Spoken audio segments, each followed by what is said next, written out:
लोग आज हम बात करेंगे स्टमक के पार्ट्स के और लेयर्स के बारे में कि स्टमक का जो कुछ कौन कौन से पार्ट्स होते हैं और उसके लेयर कौन कौन सी होती हैं। तो मैंने आपके लिए 3 डायग्राम बनाया है। इस 3 डायग्राम से हम समझेंगे कि जो हमारा स्टमक होता है उसके कौन कौन से पार्ट्स होते हैं। आप जैसे देख सकते हो इस 3 डायग्राम पे, ये आप जो पार्ट देख रहे हो ना, ऊपर का रेड पार्ट देख रहे हो, दिस इज पार्ट इसोफिगस का पार्ट है, ठीक है। यहाँ से पूरी आपकी केनाल लगी है। उसके बाद जब आप इसके लोअर पार्ट में आते हो और इसका जो हमारा फर्स्ट पार्ट होता है हमारा स्टमक का, उसे हम बोलते हैं, हम कार्डिया बोलते हैं, ठीक है। तो ये कार्डिया पार्ट क्या होता है, यहाँ पर एक कार्डिंग स्फिंक्टर लगा होता है। तो स्फिंक्टर क्या करता है, खाने को क्या कहते हैं, यहाँ से ऊपर जाने से रोकता है, ठीक है। स्फिंक्टर्स होता है, स्फिंक्टर्स एक मसल्स होती हैं जो फाइबर्स होते हैं किसी किनारे पर लगा होता है, जो कि एक तरह से क्या करता है, इस खाने को ऊपर जाने से हमें रोकता है, ठीक है। तो ये कार्डियक स्फिंक्टर होता है, ठीक है। यहाँ पर लगा रहेगा, यहाँ पर एक कॉन्स्ट्रिक्शन होगा यहाँ पर को। उसके बाद हम दूसरा पार्ट देखते हैं, उसका फंडस पार्ट होता है, ठीक है। तो फंडस पार्ट होता है, तो कभी क्या होता है, जब खाना क्या कहते हैं ना हमारा डाइजेस्ट होता है, तो जो गैस होती है वो गैस जो होती है ना, इस फंडस पार्ट में क्या कहते हैं यहाँ पर कलेक्ट हो जाती है। उसके बाद हम नीचे नीचे आते हैं, तो दिस पार्ट का कॉल्ड बॉडी, इसको हम बॉडी कहते हैं, ठीक है।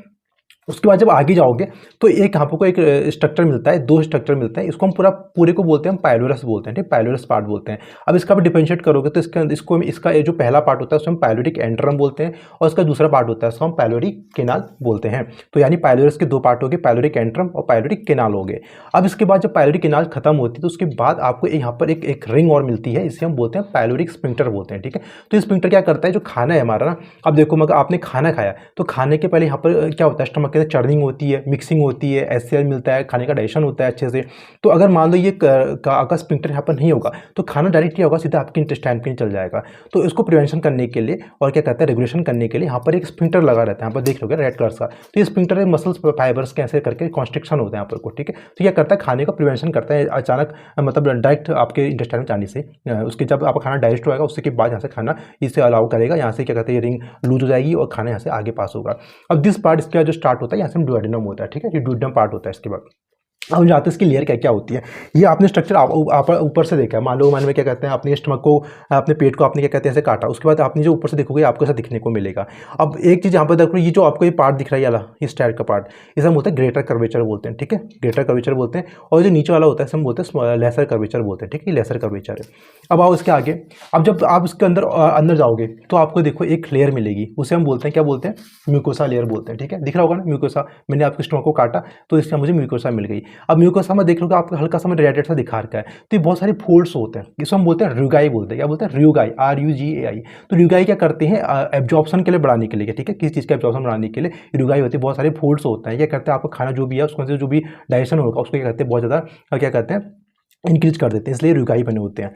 इसके बाद आप देख लोगे, अगर आप इसके अंदर और ज़्यादा डीप पढ़ोगे, यहाँ पर देखो अल्सर्स भी होते हैं, तो आप दिख रहा होगा ना, यहाँ पर अल्सर्स भी हो जाते हैं, म्यूकोसा पे अल्सर्स होते हैं, ठीक है। अब क्या होता है, म्यूकोसा के अंदर अब ज़्यादा डीप पढ़ोगे तो आपको 3 लेयर मिलती है। एक मिलती है सरफेस एपिथेलियम, दूसरा होता है आपका लैमिना प्रोप्रिया, और तीसरा क्या होता है, मस्कुलरिस म्यूकोसा होती है, ठीक है। तो 3 लेयर आपकी म्यूकोसा के अंदर आपको मिलती है। अच्छा, अब हमने क्या किया, इसके अंदर और चले गए, हमने कहा म्यूकोसा के अंदर और जाते हैं। तो जब हम म्यूकोसा के अंदर गए तो हमें क्या मिला, उसके बाद हमें मिला सब म्यूकोसा मिला, ठीक है। तो सब म्यूकोसा मिला, तो सब म्यूकोसा में भी क्या होता है, कभी कभी अल्सर हो जाते हैं, ठीक है। डीप अगर मान लो अल्सर यहाँ से चला गया तो सब म्यूकोसा में भी अल्सर हो सकता है, ठीक है। अब देखो, आपने सब म्यूकोसा देख ली, अब हम आगे चलते हैं। जब हमने एक और फोल्ड देखा, इसके अंदर एक और काट के देखा तो हमें क्या मिली, मस्कुलरिस मसल्स मिली, ठीक है। मस्कुलरिस लेयर हमको एक और लेयर मिली। अब जब मस्कुलरिस के अंदर डीप पढ़ोगे तो तुम्हें 3 लेयर मिलेगी इसके अंदर। पहले ऑब्लिक लेयर मिलेगी, एक ऊपर से मिलेगी, उसके अंदर और जाओगे सर्कुलर लेयर मिलेगी, और इसके अंदर एक और लेयर मिलेगी, कौन सी, लॉन्गिट्यूडनल लेयर मिलेगी। यानी मस्कुलरिस के भी क्या कहते हैं 3 पार्ट है, पहले ऑब्लिक आएगी, उसके नीचे सर्कुलर लेयर मिलेगी, और फिर नीचे क्या कहते हैं लॉन्गिट्यूडनल लेयर आपको देखने को मिलेगी, ठीक है। अब क्या होता है, इसके बाद भी अगर आपको एक अंदर जाओगे तो आपको एक लेयर और मिलती है जो लास्ट में होती है, अंतिम होती है, ठीक है, जिसे हम क्या बोलते हैं, सिरोसा बोलते हैं, ठीक है। तो अब मानिए ये हमारा पूरा स्टमक है, आगे से हमने ऐसे देखा और पीछे देखो कौन सी सिरोसा है, ठीक है। तो जो सिरोसा होती है, सिरोसा मतलब पूरी क्या कहते हैं, यहाँ से कवर्ड है पूरी ऐसे करके, ठीक है, पूरी कवर्ड है सिरोसा ऐसे करके, यहाँ से इस साइड से भी, इस साइड से भी। तो लास्ट में क्या होती है, सिरोसा होती है। तो सिरोसा क्या होती है, जो हमारे पेरिटोनियम होता है ना, पेरिटोनियम का ही पार्ट होता है। पेरिटोनियम क्या होता है, इससे जाके चिपक जाती है, तो ये सिरोसा बनाती है, ठीक है। तो ये सिरोसा मसल्स होती है।